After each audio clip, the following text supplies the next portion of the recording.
that's why this network state was initially created, actually. I mean, to bring all Armenians together so that they can bring resources, first of all, intellectual resources, then material resources. First of all, intellectual. But these problems are, I mean, huge, and the economic problems, blockade, as I said, this Artsakh, Nagorno-Karabakh problem. I mean, now, for example, Lachin corridor remains closed, and Azeris have blockaded it so that, I mean, Armenians living in Artsakh, Nagorno-Karabakh cannot come to Armenia. There is no food there, etc. So those are, I mean, big problems. I mean, and for example, Turkey not recognizing the Armenian genocide, and that's a psychological trauma stuff, because the denial of genocide is a 10th stage of genocide. It's a continuation of genocide, right? So, but the biggest problem that Armenia is facing, the Armenians throughout the world is facing, is not knowing who they are. This is the biggest problem that we're facing. So we have forgotten that we were communicators and we were serving the harmonious world. And now with the network state, we try to bring this, I mean, spirit back, so that the Armenians would understand, wow, I don't have to go and ask for help for opening the Lachin corridor because Armenians are starving, but I am gonna start so big projects so that the world, I mean, starts working with us, and the Lachin corridor opens automatically because the world would not allow Azerbaijan to blockade it anymore. So this is the idea. And in order for you to understand what projects I'm talking about, that can, I mean, put an end, put a halt or an end actually to Armenian sufferings, is that, for example, one project is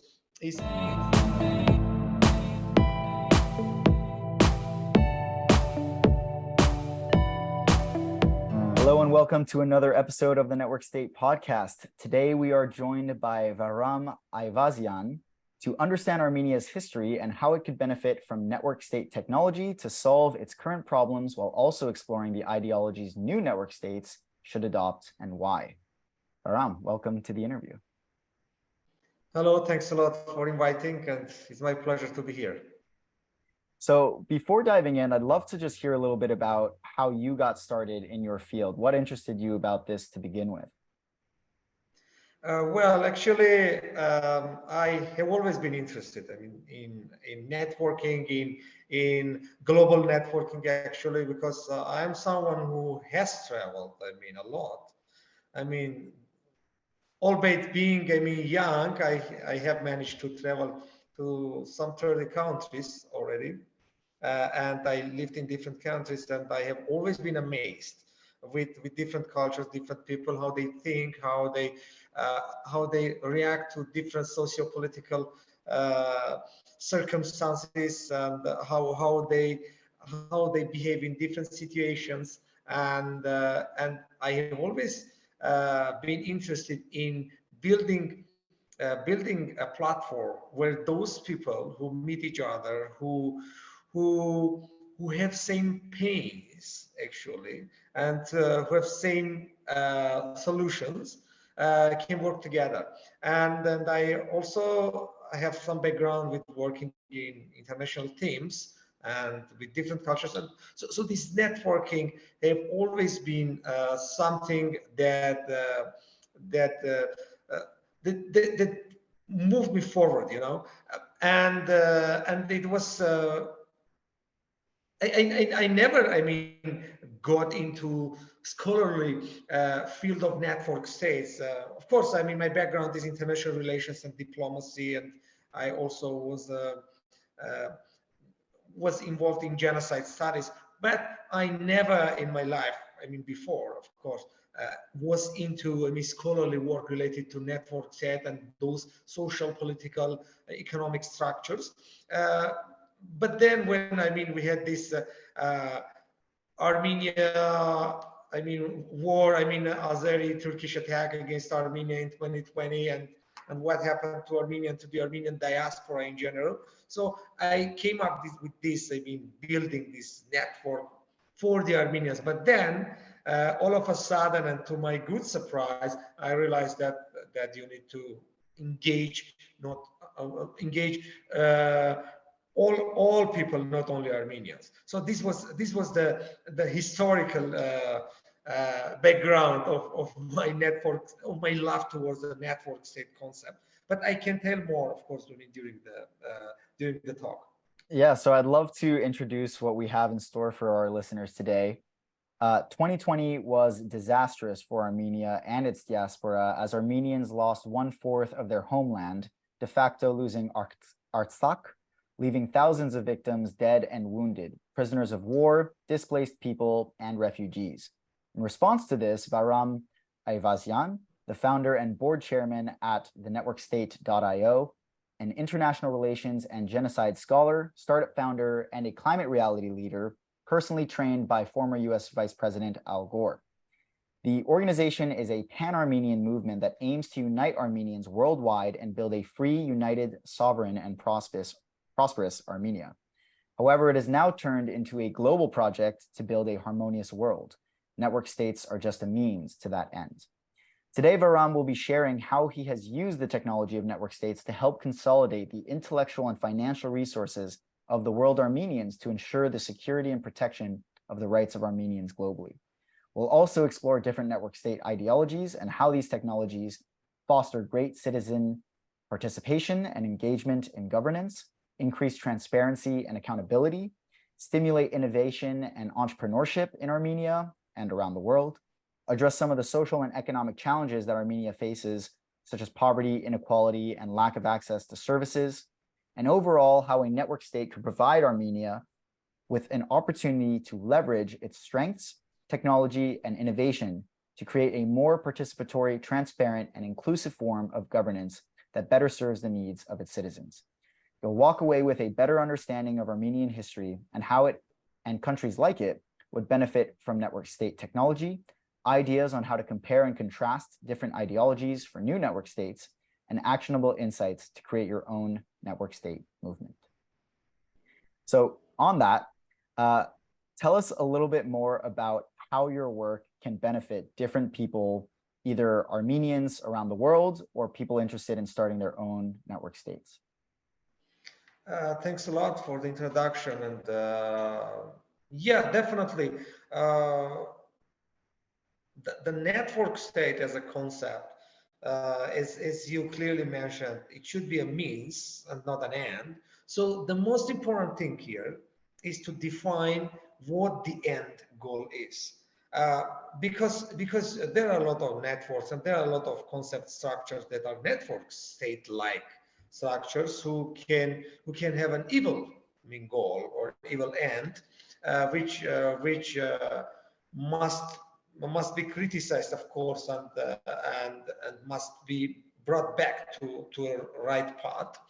So basically, what we at the networks that are doing and have been doing, and what I personally am urging my colleagues, my friends, my network to do is that we need to find like-minded people who have the same, ideology of achieving that harmonious world. And what it means, actually, this harmonious world, it's not something like a utopian idea that you cannot have peace because there is real politics, etc., etc. But in general, actually, harmonious world did exist. And well, when I mentioned that my background is international relations diplomacy, I did, study history a lot, and not only Armenian history, but world history.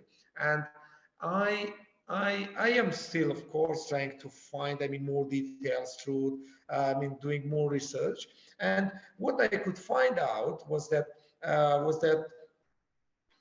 the Armenian civilization back, to ancient times, back in ancient times, was serving as a communicator, actually, within maintaining that harmonious world. And what that harmonious world is, actually, is that there is no one on earth who is a liability. All of them are an asset, and I am talking about civilizations, cultures, and all peoples in general. That no peoples are a liability on earth, and there should be a huge, diversity, diversification of those, cultures, civilizations, peoples, to get together, to share their knowledge, to learn from each other, and to bring perpetual peace, as Kant, during his time was writing about, right? But in general, this can, if people, share this idea of that there is no one who is a liability, but all of us are an asset, and that we can work together, we must work together to reach that end, that harmonious world. If anyone shares, those values, and that the universe is created as a harmonious, structure, and we need to maintain the very harmonious structure, then anyone who shares those values, those ideas, then they are definitely welcome. And it's not that they need to join us. I would be happy if they do somewhere a project that serves this end. So I don't need to put forward my own ambition that you guys, this network set is the only right network set that does this. No, we do not care about it. We do care that those people listen to this, and they also think on this. That let's create a harmonious world and do their projects. Which serve this harmonious world. How we can help and how I can personally help, of course, definitely enlarging it, broadening it, and making it a truly global, movement, because we need to use this networking to reach people's hearts. Because one thing is to write an academic article or to shoot a movie, and another thing is to reach directly to people's hearts, who feel from the bottom of their heart, from their soul, that we are here on earth in order to build a harmonious universe, harmonious world. And we have those institutional memory things, because throughout history we see that in pre-Christian times, because Armenia is the first country to adopt Christianity as a state religion in 301, 1,700 years ago. But before that, right? Before that, we see that that we have a history that dates back 10,000, 15,000, 20,000 years, and we see, and even more. And we see that those times, people, different peoples actually would interact with each other based on this harmonious world. And the Armenians actually there were like post officers sharing knowledge, of this harmonious world. I'm talking about, the priests, like pre-Christian priests, of course. I'm talking about the scientists of those times. So, and if we come a bit, to Roman age, right? Roman Empire. So Armenia as a kingdom was between the Roman Empire and Persian Empire, and was trying to maintain peace between them, right? As in between, and the Armenian, merchants and the Armenian scientists and philosophers would kind of trying to connect China, India with Roman Empire. Basically, from the very edge of Asia to the British Isles, right? So those connections existed. But what is interesting is that we, in the Middle Ages, we had the Armenian kingdom of Cilicia, which was, in the Mediterranean. This was particularly of interest because the state itself was kind of a communicator project serving a harmonious world. So now I'm going to give a very vivid example of what I'm saying. So we, all of us, have heard of the Mongols. When the Mongols were attacking, the huge areas, trying to expand, the empire, Mongol Empire, etc., etc. So when the Mongols, came So basically the idea was that from the east, huge armies would attack, and their direction was to reach Europe and to reach the Mamluks of Egypt, right, the Muslims. So to defeat everyone and to enslave everyone. And when the Mongols would come, and their religion at that time was Tengris, by the way, and Armenian Kingdom of Cilicia was Christian, Armenian Apostolic Church Christian. So we were not Catholic, we were not Byzantine Orthodox Church. We were Armenian Apostolic Church, the oldest church, by the way, in the world. So basically what happened was that the Armenian king of Cilicia, Armenian king Hatum I, could sign a deal in 1254, could sign a deal with Mongols so that he stopped them to attack Europe. And then after that, Europe would jump to the Renaissance stage. After that, I'm talking about the 13th century, and after that, I mean, Europe would jump to the Renaissance stage. So basically, Armenian Kingdom of Cilicia could stop the Mongols to go to Europe, to attack Europe, to attack the Muslims of Egypt, and in general the Muslim world. So basically the Tengris, Christianity and Muslim, I mean Islam together, I mean Cilicia worked as a communicator project for those religions and the people who believed and who were followers of those religions.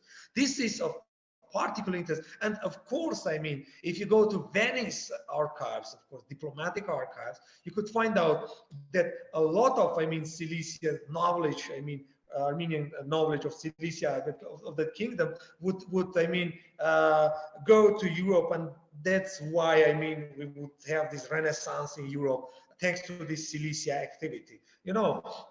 So this is a very good example of how Armenians could function as a communicator. And now we say that, well, in 1375, the Armenian Kingdom of Cilicia collapsed, and in Armenia, in the historical Armenia, in Armenian highlands, Armenian Kingdom collapsed in 1045.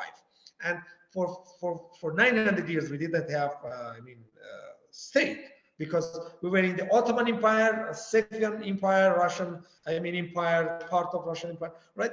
But, and also we witnessed genocide, right? That Armenian genocide in 1950, etc. So, and that's why we have a huge diaspora. Before, of course, we had a lot of Armenians, throughout the world. But after the genocide, we got this Armenian diaspora. Armenians dispersed everywhere. But what is interesting is that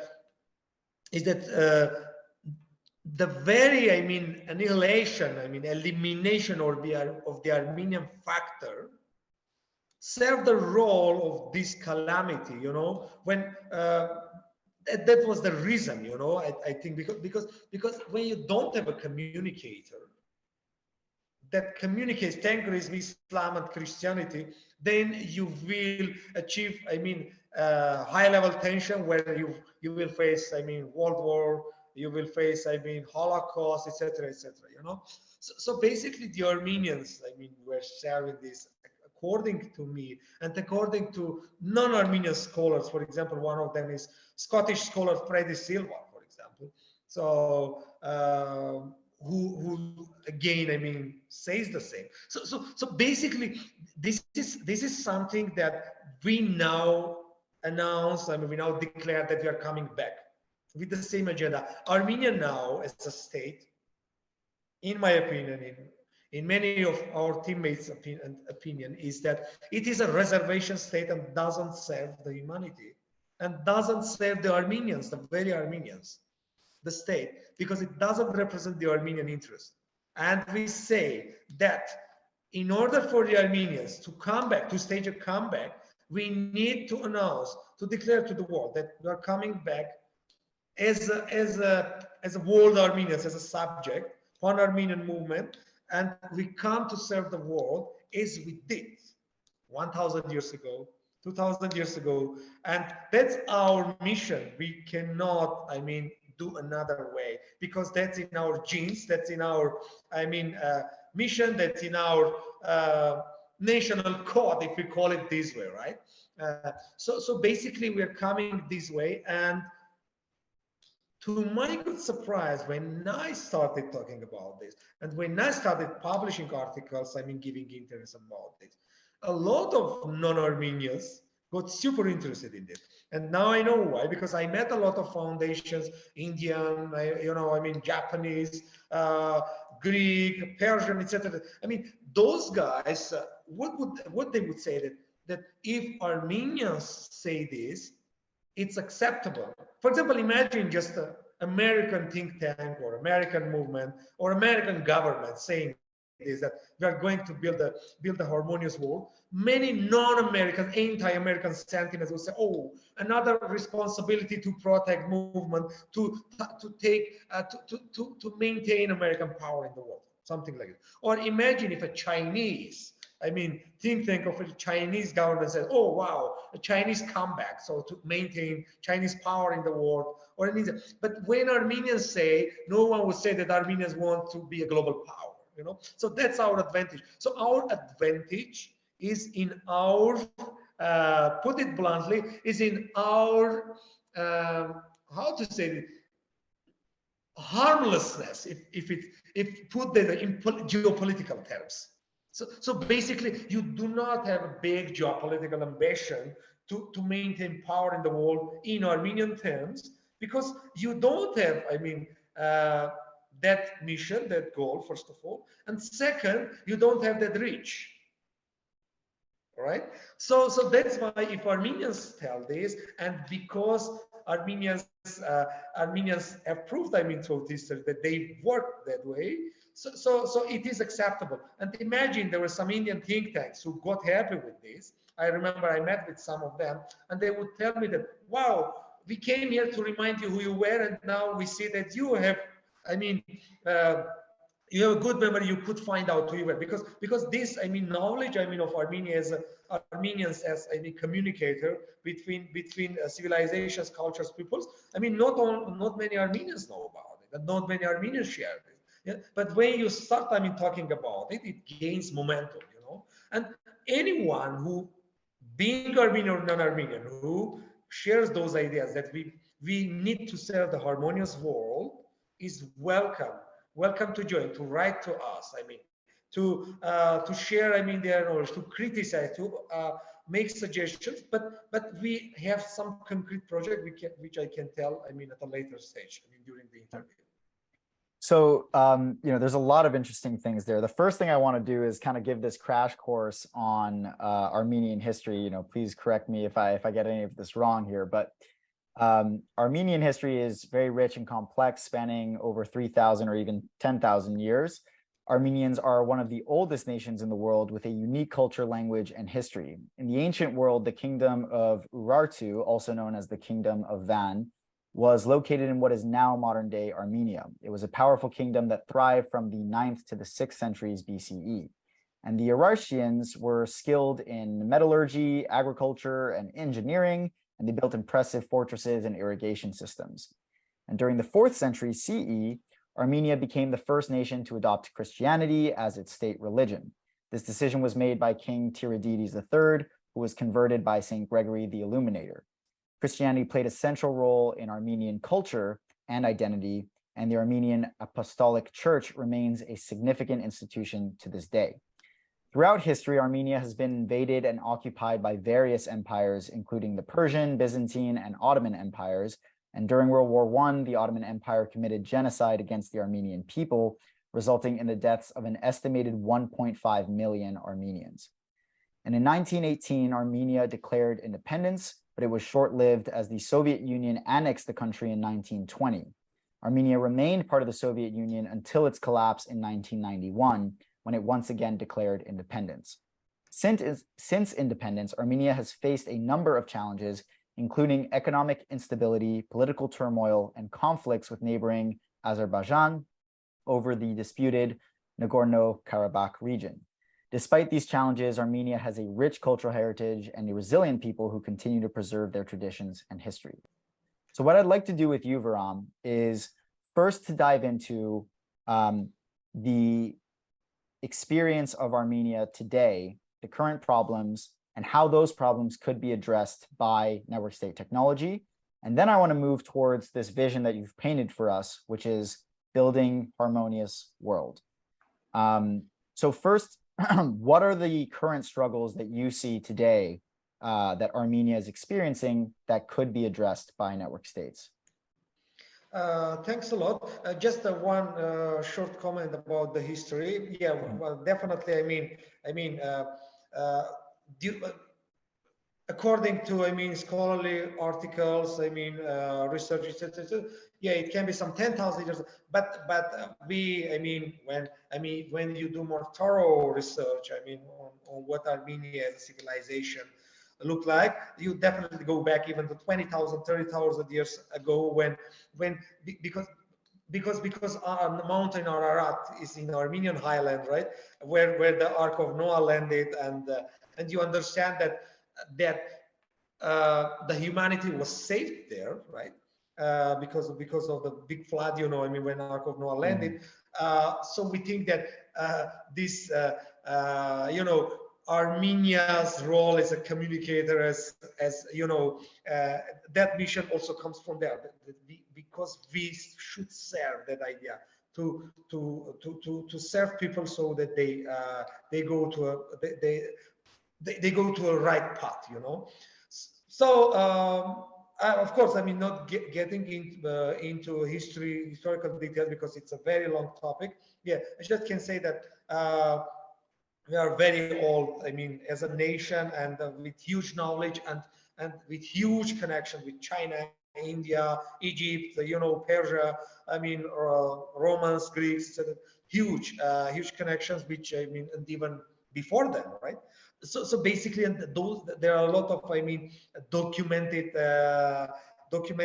knowledge and stuff that you could find out during research and during excavations. How, for example, the Indians would come to Armenia to get knowledge from Armenian priests and to share them to India, and I'm talking about some 10,000, 15,000 years period. But going to nowadays Armenia,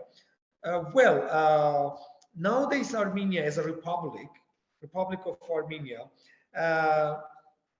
is 1/10 of part of historical Armenia, which was called Metsai, Greater Armenia.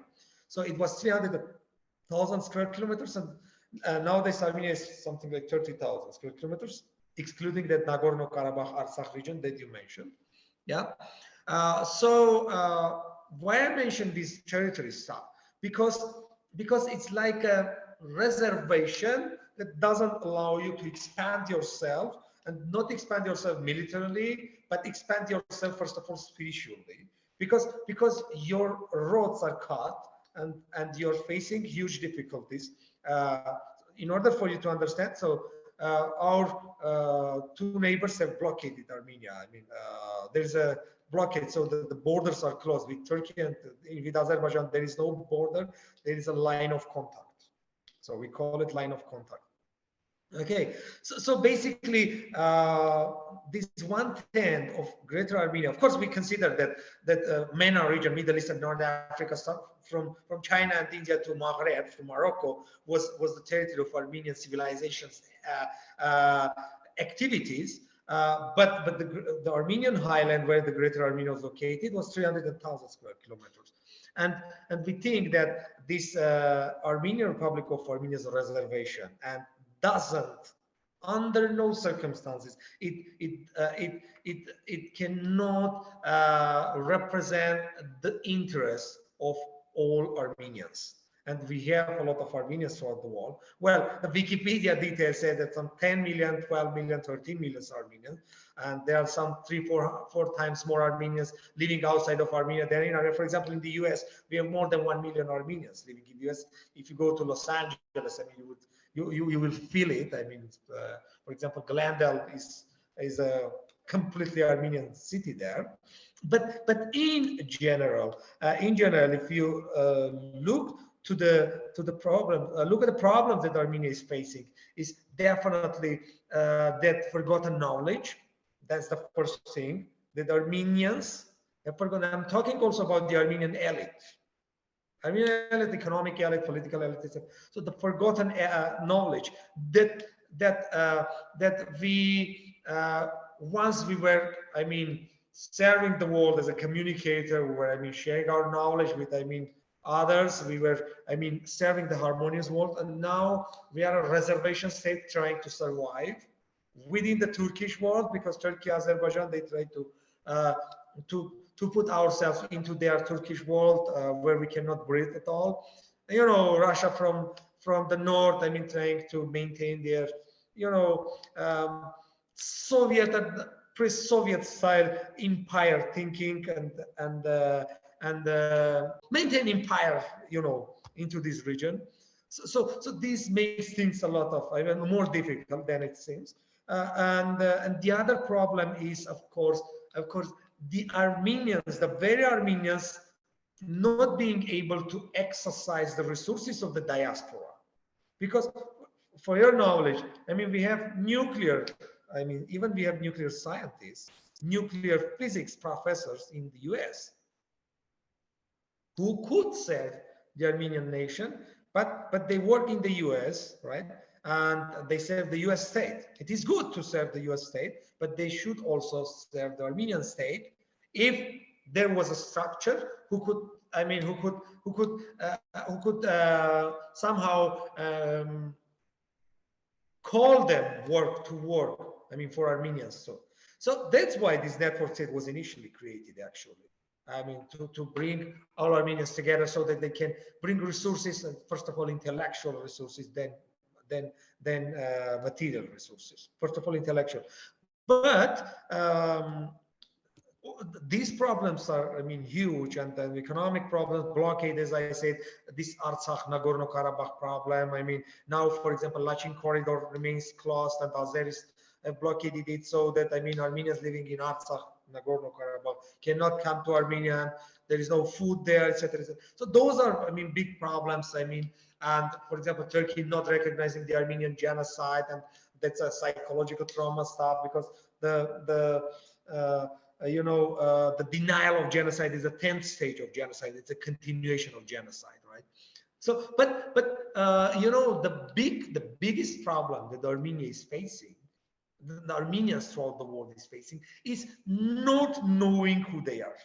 This is the biggest problem that we're facing. So we have forgotten that we were communicator and we were serving the harmonious world. And I don't have to go and ask for help for opening the Lachin corridor because Armenians are starving, but I am gonna start so big projects so that the world, I mean, starts working with us, and the Lachin corridor opens automatically because the world would not allow Azerbaijan to blockade it anymore. So this is the idea. And in order for you to understand what projects I'm talking about, that can, I mean, put an end, put a halt or an end actually to Armenian sufferings, is that, for example, one project is organizing an Ararat Forum of Civilizations. Why Ararat? Because of the mountain Ararat, right? We are working on this. We are trying to build a huge database of people, of philosophers, thinkers of different civilizations, cultures, peoples, who would come to Ararat Valley, looking at Ararat, mountain Ararat, and trying to understand where the humanity should go. In order for you to understand how important this topic is, I'm going to bring you one example. In 1960s, 70s, Ethiopia, in African country, right, which is also Christian. So Ethiopia wanted to organize something like this, and they said Ethiopia is a Eastern Christian country, of course. I mean, like Armenia, like Orthodox oriented, of course. Yeah, and the Ethiopian emperor actually sent a message to Armenian Catholicos, Armenian church, head of church, Catholicos, we call him,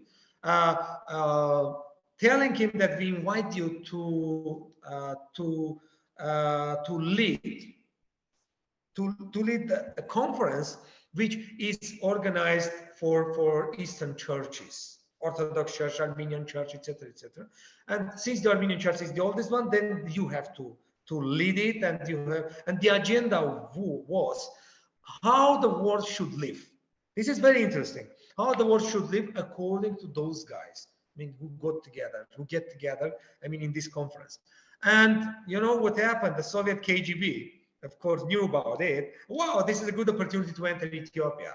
And then American CIA, wow, this is not a good opportunity because the Soviet KGB wants to enter there. We need to stop it. And then you know what happened? I mean, the project didn't work. I mean, the conference didn't take place.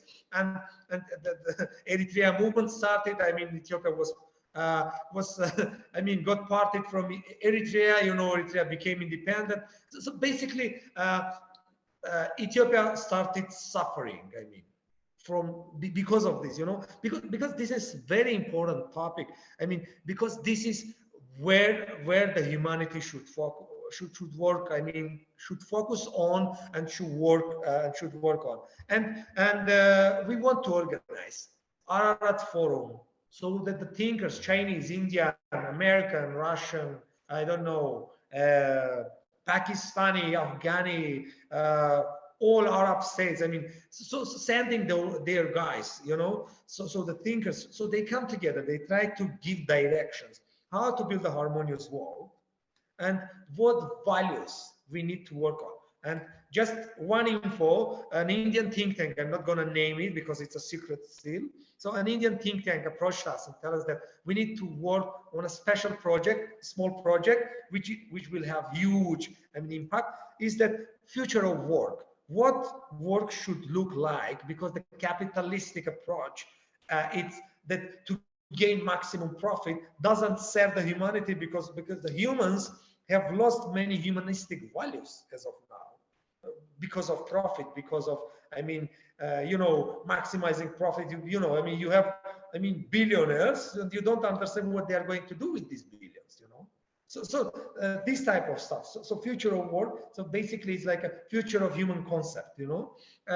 So basically, this type of projects are on our agenda. One is this. The other is to build a big, I mean, infrastructure in Ararat Valley, so that people, I mean, could come and visit and it could come and work. So we have Davos, right? Davos of business. So we can make this Davos of civilizations, people's cultures, and it should have three, I mean, pillars. One is, I mean, thinkers, philosophers on civilizational level, I mean, on this very high level. Then we have politicians, I mean, businesses who can be this administrative level, and then we have pilgrims like tourists, I mean, people in general, so who come together and work. So this three-level dimension can work, and we are working on this, and we even have pitch decks and, I mean, proposals, and we have already sent it to some embassies, I mean, some think tanks globally. So anyone who is interested can join definitely, so we can work on this. And it doesn't necessarily mean it should be only on Ararat Valley. It can be in Fujiyama, for example, near Fujiyama in Japan. It can be in Kosciuszko in Australia. It can be, you know, I mean, in Appalachian Mountains in the US, or it can be in Los Angeles. But the concept should be to organize this. We want to serve as a pilot project for the humanity, you know, so that let's do it here. If it works, let's do it here, here, here, here.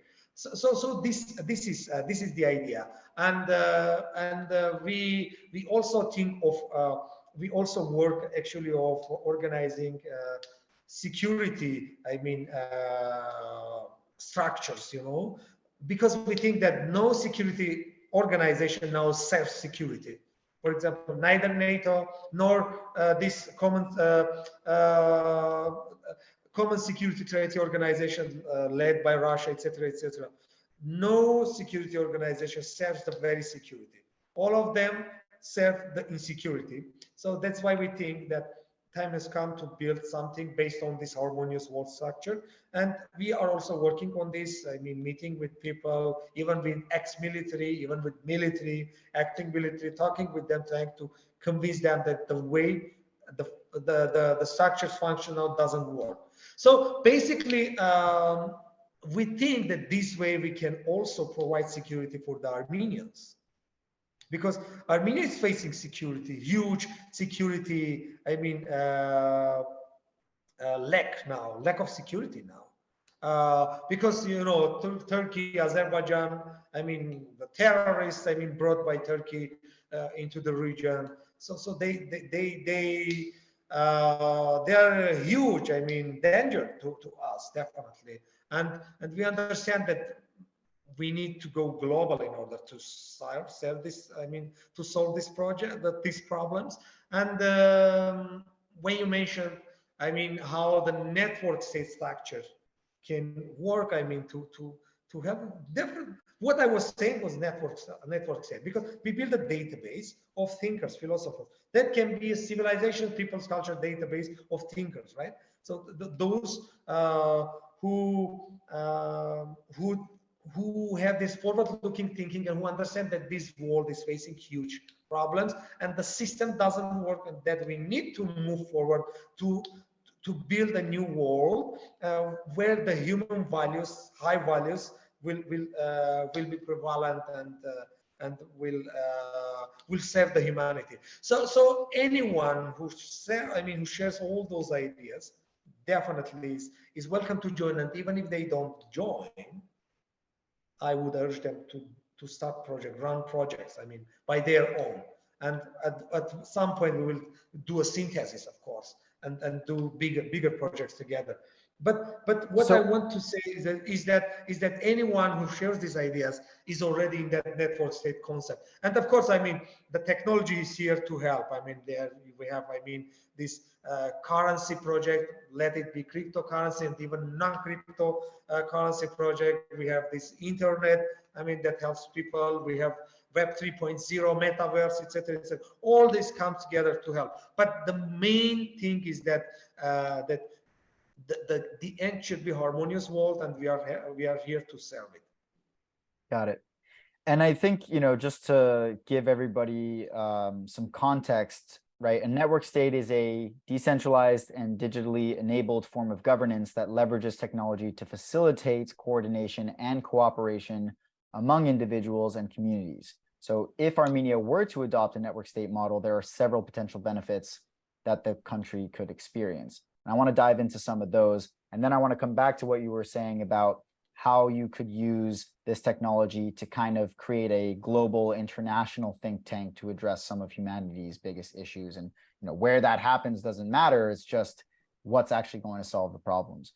So, the first thing is that I see there being a lot of alignment is that the Armenian diaspora is not able to help Armenia, right? So they're either working in the US or working in other places around the world. And if you have this cultural heritage and some sense of, I guess, nationalism to help your home state, having the aligned action that a network state could provide to not only connect all of that diaspora into a concentrated force, a concentrated effort, a concentrated action towards the goals that you're trying to solve. That's one clear application.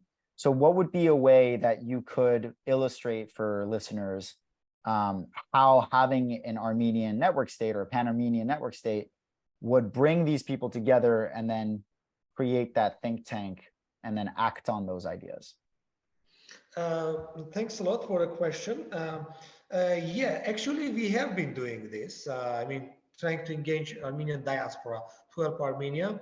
As I said, the problem is deeper than people would think, because it's not like that the Armenian diaspora doesn't want to help, and it's not that Armenian government, for example, doesn't want to accept that help, or it's not that Armenians living in Armenia don't want to engage the Armenian diaspora with it. The problem is that when I mentioned in the beginning that Armenia is a reservation state, so it basically means that you do not have sovereignty enough. And sovereignty is coming from mind, mindset, from your mindset, enough to exercise all these projects,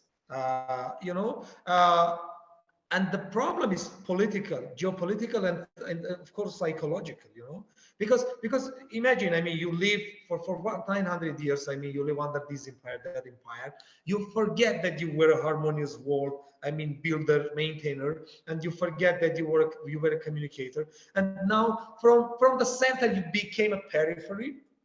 You became a periphery from the center. because you were a center, you were sharing knowledge, you were giving a knowledge to an Indian guy, to a Chinese guy, I mean, to their philosophers, to their priests, and then all of a sudden, I mean, you become a periphery dweller, and this periphery dweller thinking doesn't allow you to build structures which will be independent enough so that those people can help you. For example, military industry.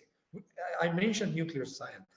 You think that Armenians can build, I mean, laser weapon or whatever? They can definitely pair science, but they cannot pair politics. Right. Because if you go, you know, I mean, I'm not gonna get into details because, you know, you're under surveillance of different special services. You are under surveillance of big empires. I mean, guys, etc., etc. So that's why. I mean, even if you want to build structure where the Armenian diaspora can channel, I mean, this, I mean, engagement with the Armenians here, that very structure is and will be under surveillance and will be destroyed definitely because people understand that those guys, I'm talking about bad guys.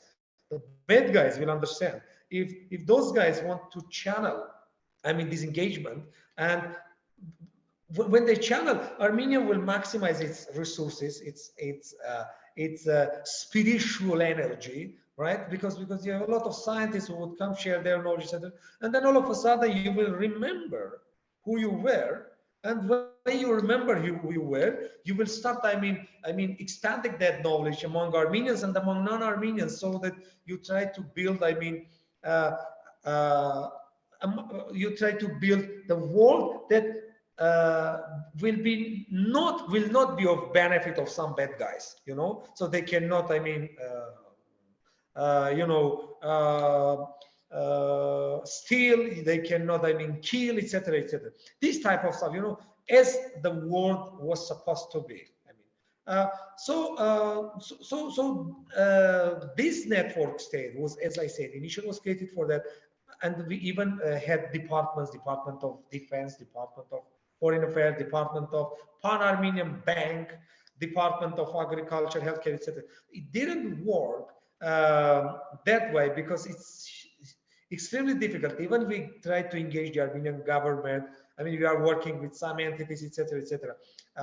But in general, the problem is deeper, and at some point you cannot jump to a bigger level. So for that, we realized that we need to go global in order to reach people's hearts, so that people will understand that those guys who are in Armenian diaspora, who are in Armenia, still, even if they don't remember that they needed to serve the harmonious world, but still they still bear that knowledge, that sentiment in their court. So that let's empower them with that, so that they can start serving. The main and we even built, you know, military center in Armenia, so that the diaspora gave money, etc.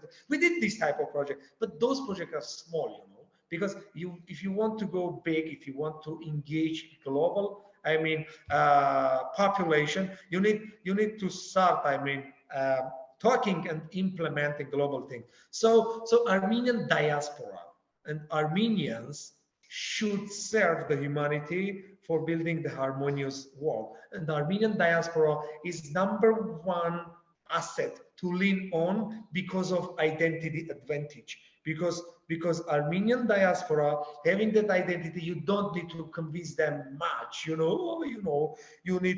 can get $1,000 if you do this, etc. No, it doesn't work that way.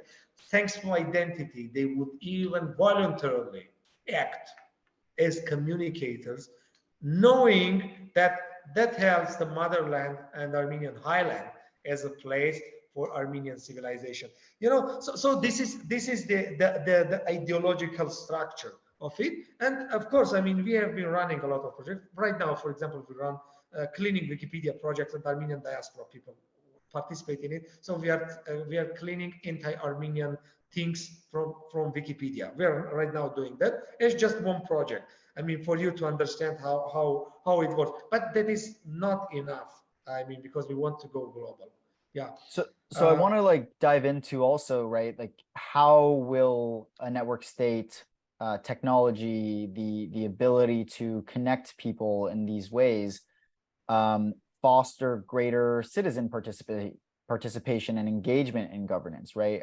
If you have this diaspora, if you have people who, like you say, right, have this identity to make the world harmonious, whether they know it or not, and you want to engage that, these tools can be used, right? These communities, this way of crowdfunding, this way of aligning action and making it more efficient and effective and transparent and accountable than potentially the existing government might be a better solution.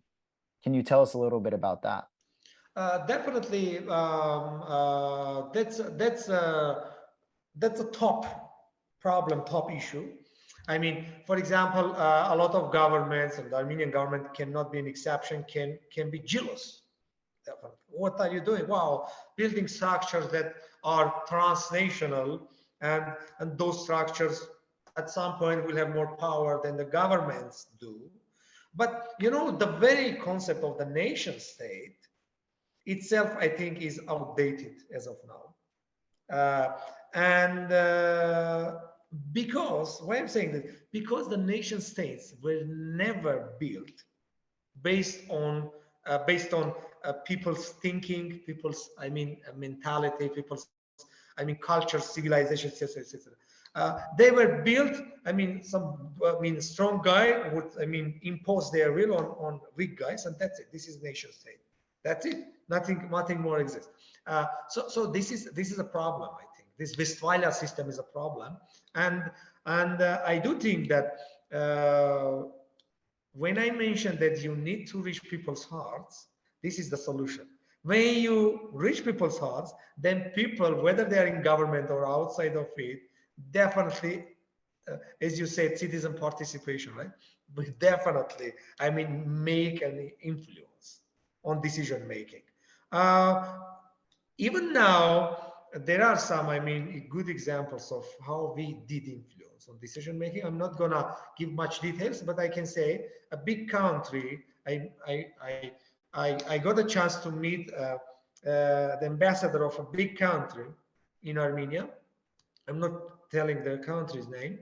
And I met, I mean, that ambassador a lot. I mean, many times, 7, 8 times, and I could get, I mean, his concerns, etc., etc. What happened? So they have problems with the Armenian government. They cannot work, etc., etc. And I could definitely tell this to some people who are in the government, and then they change the course of relations, and now the relations are super and have advanced. So basically, this way we acted as a structure to bring, I mean, to bring something material so that you can touch. So that the relations are good, I mean, trade relations, even military relations are developing, etc., etc. Thanks to this, I mean, network state structure. So basically, there are 2 ways. One way is that you become the government because you're so powerful.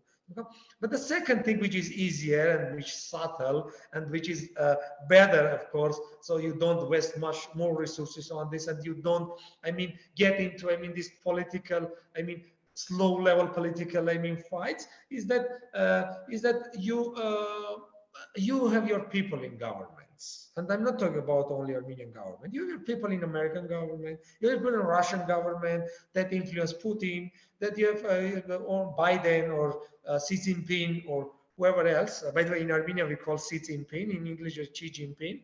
In Armenian, his name is Xi Jinping. Yes. And by the way, Chinese, if I'm not mistaken, they also call him Xi Jinping. So we have the letters that Chinese also have. So, more flexible than English in terms of his name.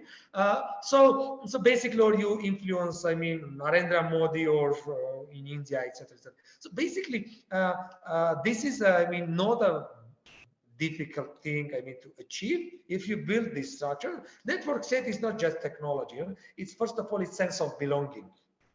That's the first thing, sense of belonging. And we are also thinking on shooting movies on this. that to reach people's heart, that you build a harmonious world to reach people's hearts, and you do this not only by articles, etc., but also via fiction. So that with fiction, movies, etc., you reach people's hearts so that they start loving it.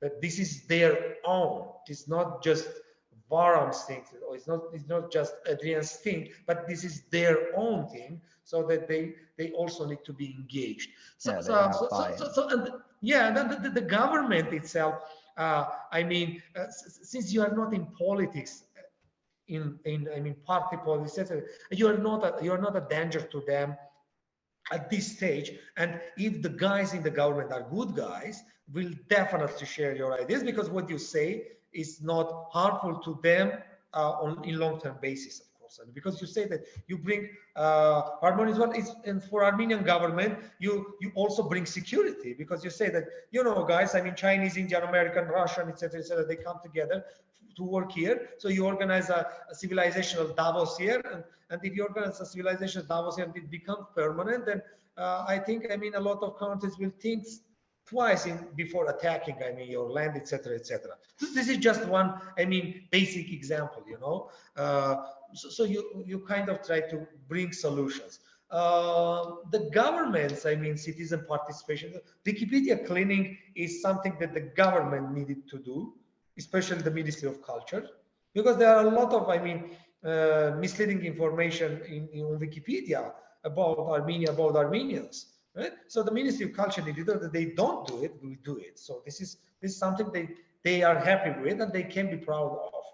You know, I mean, these are things that that are just some examples. But the most important thing is that the people throughout the world need to understand that the nation state, the Westphalia system, nation state concept is outdated, and that we need to get together in order to save the humanity, and not the maps, because these nation states serve the maps, right? So this is mine, this is yours, and I can exploit here, you can exploit there, etc., etc. No, we don't need to exploit. We need to develop. We need to share our knowledge. We need to build through diversity, and not the one that is written on paper. You know, so this is. Go ahead. Yeah, well, I just think, you know, you've illustrated the point of crowdfunding from this diaspora, funding projects that reach people's hearts, getting them motivated to take action in ways that will be helpful. You know, that also goes hand in hand with stimulating innovation and entrepreneurship in Armenia, which will also add a ton of positive actions to that. I want to dive into just how this addresses some of the social and economic challenges that Armenia faces in terms of like poverty or inequality or lack of access to services. And then, you know, just to be conscious of time, I also want to dive into the different ideologies that you personally believe would be beneficial to consider in this global think tank. So first, yeah, like what are some of the ways that you could see this highly aligned action or platform addressing poverty, inequality, and lack of access to services? Actually, it should serve not only Armenia, but the world, this network state, to bring, I mean, resources, I mean, the resource redistribution, I mean, should be, I mean, justified, and should be better. I mean, should be, you know, I mean, because what we have now, I mean, in the world and in Armenia, because it's part of the world and in the same system, you know, as the world is in, you are facing huge problems with this, you know, economic development. I mean, deep, I mean, projects do not get funded, for example, because I mean, the ones who have money, they feel that they will be harmed if those projects succeed, etc., etc. But how Armenians and Armenia as a place would benefit is that definitely, I mean, you do projects. I mean, for example, in this network state that I established, you know what we did? We could find some people, one in Belgium, the other in the Netherlands, the other in Armenia, the other in the US. So they created an entity to export tea, an Armenian herbal tea. I mean, these herbs, these herbs plants, and now they export it, This is very interesting, I mean, so it's something, a very small, very, very small thing, startup project, right?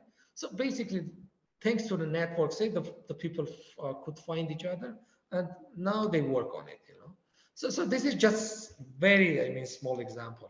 There are a lot of examples like that, and this is the way, I mean, to bring, I mean, prosperity, to bring economic development to people, so that they can feel on themselves.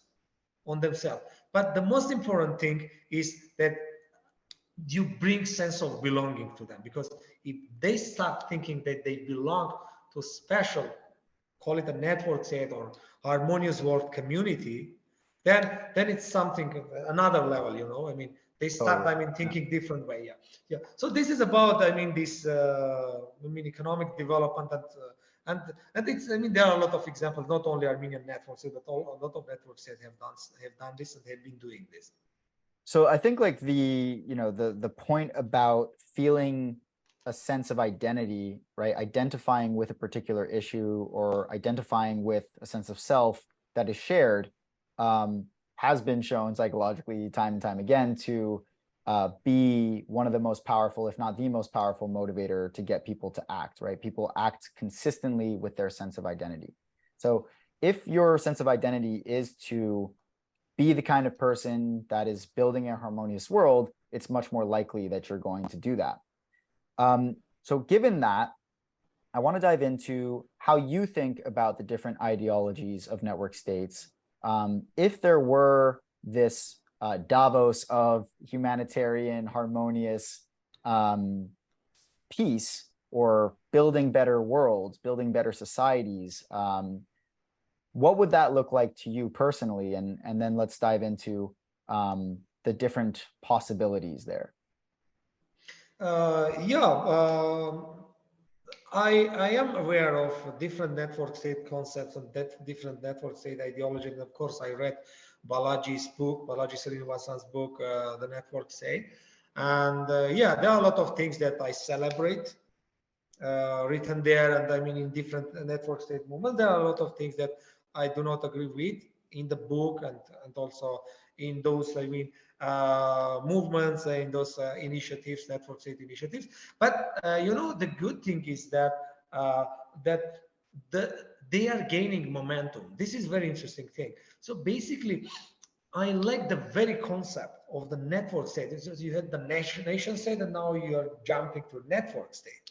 And one says that you need to build free cities. The other says no, you build, this crypto, governed, financial system, etc., etc. The other says digital nomads, everywhere. Balaji says that you cloud, you build this cloud networking, and then with that, after that, you try to materialize it, building a state. Like an enclave. If you try to imagine on the map, right? Of course, I do aware of this, and also I read in late December, an American Army officer published an article that in 2050, the United States Army is going to fight a war against a network state, and that network state will also exist in the United States. That is a very interesting thing. So from now on, you see that nation state, network state clash, which is not good, of course. So you need to reach people's hearts so that they understand that there should be no clash, because this is an evolutionary jump to a higher level. But I do think that all these concepts, there is a lot to learn from all of them, and we can definitely work together. And as I said, the main thing should be that let's serve the harmonious world idea, and let's accept at least one thing, that network state is a means. It should not serve as an end, because when it serves as an end, and it can become an evil thing. So if we say that network state is the best tool to reach that end, that harmonious world, then all projects definitely will be good. I mean, because there can be, of course, you can have some I mean, pivots in those projects, some edits, etc., etc. But in general, I mean, all those, if they serve the harmonious world, will enrich each other, and you will get a better world. I can say that, I mean, all these projects, I mean, somehow can serve this Davos of civilizations, Davos of businesses, Davos of cultures, peoples, I mean, concept, and in all parts of the world, they can start, I mean, running this. And I could see that yesterday, I mean, chat, Telegram chat, people were talking about organizing meetups, which is an awesome, I mean, thing. I mean, in different parts of the world, network state meetups. And this podcast actually is one vivid example. And now I want to thank you, Adrian, for this podcast, because it's also a platform so that people who have those ideas, forward-looking ideas, futuristic ideas, they come together and they try to give a light to those who do not, I mean, have an access to this type of project, etc., etc. So this way we can expand, you know, I mean, our reach, so talking about this as much as possible, so that it becomes, at some point, it becomes mainstream. And then, I mean, because you need, first of all, you need to build this decentralized, I mean, how to say, priests. I mean, the ones who are ready to die for this idea, right? And then after that, you get this critical mass, and then after critical mass, you have this, I mean, huge population, I mean, who get together. So basically, this and the Armenian, I mean, network set and the Armenian diaspora as one tool that can, I mean, work as a catalyzing factor, as a catalysator. So this can be this can be as one of the many projects, you know, one of the many projects. But the goal should be one, just one, the harmonious world. The project can be many to achieve it, but the goal should be one, harmonious world. And I am here, I'm inviting anyone who should share those ideas to get in touch with me, to get in touch with us, so they can get in touch with us via our website, networkstate.io, and we can start talking, and we can start I mean, implementing project. And even yeah, I mean, anyone who also believes in those ideas can also donate, you know, I mean, because we also created Network State Business Club. Oh, I didn't mention about it. This is very interesting. Network State Business Club. Why we established Network State Business Club? It's not for Armenia just. It's for the global community, because we know that Armenian merchants, as I mentioned in the beginning, were serving the humanity. I mean, and the Armenian philosophers were sharing the knowledge, I mean, globally. And that's this Cilicia, I mean, Armenian Kingdom of Cilicia also was serving this, and Greater Armenia per se, because we were on the Silk Road. So this business club should also serve this. For example, if a French company or French guys want to expand in Argentina, they can do so via the network state, because the network state has people in France, in Argentina, etc., etc. So basically, I also invite people to think on this way. I mean, if you want guys to, if you don't believe in spiritual, I mean, think, if you don't believe in harmonious world yet, but you want to see an actual step forward, I mean, think that you can touch, then you're welcome to get in touch with us. You're welcome to donate. You're welcome to, I mean, join this business club, etc., so that you see that you can feel a positive outcome. So this can be something like an address to the humanity from me, that join, and even if you don't trust us, do it by yourself, please, but do it. Don't, I mean, get any fear. Don't get afraid. Do it because there are a lot of people throughout, I mean, the world who share your values and your ideas. So this can be my address. And by the way, just one very last comment on this. We are also working on Islam Christianity rapprochement project now, and one of the prominent Islamic scholar Sheikh Imran Hossein is working with us, and he is going to address, I mean, the world about this, that the Armenians can serve a communicator between Islam and Christianity, and this Christianity, first of all, with Eastern Christian, I mean, school, I mean, Orthodox, Armenian Apostolic Church, Ethiopian Church, etc., and Sunni and Shia Islam, of course, I mean, in the Arab, in the Middle East. So this is something interesting, I mean, for the for those who also think on religious rapprochement on actual level, not on spiritual level, thinking, oh, nothing can work, etc., etc. Those are good theoretical things, but on actual level, because we are working on projects now. Love it. Well, Vahram, thank you so much for coming on and sharing your vision for the world. I think this is a much needed message, whether it's for Armenia or the world globally. Please follow up with Vahram. It's networkstate.io. We spent months vetting these speakers because we knew they'd be really valuable to you. So definitely check them out and follow what they're up to. Vahram, thank you so much for taking the time. Thanks so much for inviting. And as I said, it's my pleasure to be here. And I hope that we are going to move forward together.